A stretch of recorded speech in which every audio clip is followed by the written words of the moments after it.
میری ٹائم پاکستان میں خوش آمدید۔ یہ ایک ایسا پلیٹ فارم ہے جو سمندروں کی دلچسپ دنیا اور ان مواقع کو ہمارے سامنے لاتا ہے جو ہم سب کے لیے موجود ہیں۔ ہمارا مقصد ہے عالمی خوشحالی کے لیے سمندروں کے مشترکہ ورثے کو کھوجنا۔ آج کی ہماری گفتگو ایک بہت ہی اہم کتاب the sea in history the ancient world کے بارے میں ہے، اور ہم اس کے پہلے ہی باب پر بات کریں گے جو اس بات پر ہے کہ اینٹیکوٹی یعنی عہد قدیم کی تعریف کرنے میں کیا میتھڈولوجیکل چیلنجز درپیش ہیں۔ تو آئیے اس میں گہرائی میں چلتے ہیں۔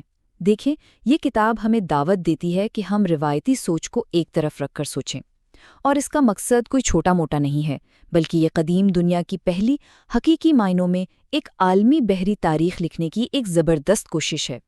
اور اس کا مطلب کیا ہے؟ اس کا مطلب یہ ہے کہ تاریخ کو صرف یونان اور روم کی نظر سے نہیں دیکھنا، بلکہ قدیم ہندوستان اور چین جیسی عظیم تہذیبوں کو بھی ساتھ کھڑا کرنا ہے، تاکہ ہمارے مشترکہ ماضی کی ایک زیادہ مکمل اور آپ کہہ رہے ہیں ایک زیادہ حقیقی تصویر سامنے آ سکے۔ اور یہ جو ٹائم سکیل ہے نا، یہ بہت وسیع ہے، تقریباً 4000 سال پر پھیلا ہوا۔ اتنے لمبے عرصے کا مطالعہ ہمیں بہت کچھ سکھا سکتا ہے، لیکن یہیں سے ایک بہت بڑا چیلنج بھی ہمارے سامنے آتا ہے۔ تو چلیے آگے بڑھتے ہیں اور دیکھتے ہیں کہ یہ چیلنج کیا ہے۔ سب سے پہلا مسئلہ تو خود عہد قدیم یا اینٹیکوٹی کی اصطلاح کا ہے۔ مسئلہ یہ ہے کہ یہ ایک ایسا تصور ہے جو دنیا کے صرف ایک حصے پر تو ٹھیک بیٹھتا ہے، باقیوں پر نہیں۔ اور یہ مورخین کے لیے ایک بنیادی میتھڈولوجیکل پزل ہے۔ سوال یہ ہے کہ آپ ایک عالمی تاریخ کیسے لکھ سکتے ہیں جب آپ کی ٹائم لائن ہی عالمی نہ ہو؟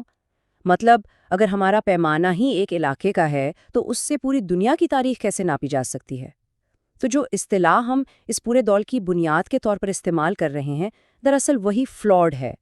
دیکھیں، روایتی طور پر عہد قدیم کا جو تصور ہے وہ مکمل طور پر بحر روم یعنی میڈیٹرینین کی تاریخ کے ارد گرد بنایا گیا ہے۔ اس کی حدیں جیسے کہ قسطنطین کا عروج یا مغربی رومی سلطنت کا زوال سب وہیں سے لی گئی ہیں۔ اچھا، اب یہ سلائیڈ اس مسئلے کو بہت واضح طور پر دکھاتی ہے۔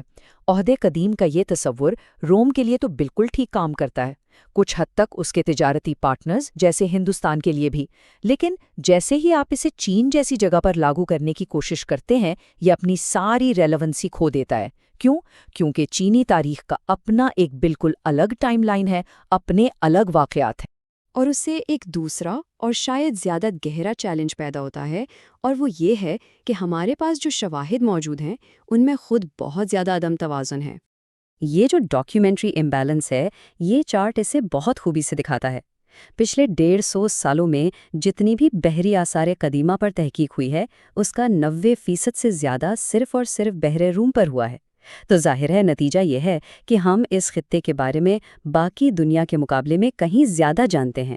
تو یہاں سب سے اہم نقطہ یہ شیشے کی چھت والی بات ہے۔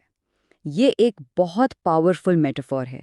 مطلب یہ نہیں ہے کہ دنیا کے دوسرے حصوں میں بحری سرگرمیاں نہیں ہو رہی تھیں، ہرگز نہیں، بلکہ مسئلہ یہ ہے کہ وہاں سے بچ جانے والی دستاویزات اور آثار قدیمہ کے شواہد کی کمی ہماری نظر کو محدود کر دیتی ہے۔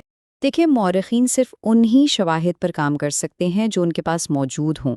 یہ کوئی ان کی ڈیلیبریٹ چوائس نہیں ہے، یہ ایک مجبوری ہے۔ اور فی الحال یہ شواہد دنیا کے صرف ایک ہی حصے میں بہت زیادہ جمع ہیں۔ لیکن کہانی یہاں دلچسپ ہو جاتی ہے۔ ان تمام چیلنجوں کے باوجود اب ایک نیا اور زیادہ عالمی نقطۂ نظر ابھر رہا ہے۔ ایشیا اور مشرق وسطیٰ کے کئی ممالک اب اپنے بحری ورثے کو انکور کرنے میں سرمایہ کاری کر رہے ہیں۔ چین، ہندوستان، عمان اور قطر میں اس حوالے سے نئی دلچسپی پیدا ہوئی ہے۔ ہندوستان کے مالابار ساحل پر مزیرس جیسی جگہوں پر نئی کھدائیاں ہو رہی ہیں۔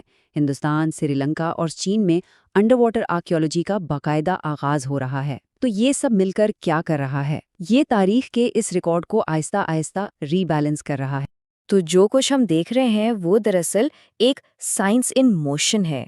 یہ ایک بڑا ایمبیشس پروجیکٹ ہے جو ابھی نامکمل ہے، لیکن یہ قدیم دنیا کے بارے میں ہماری سمجھ کو بنیادی طور پر بدل رہا ہے۔ اور اس سب کا حاصل کیا ہے؟ کی ٹیک اوے یہ ہے کہ تاریخ صرف کچھ حقائق کا مجموعہ نہیں ہے، بلکہ یہ ایک کہانی ہے جسے ہم مسلسل دوبارہ لکھ رہے ہیں۔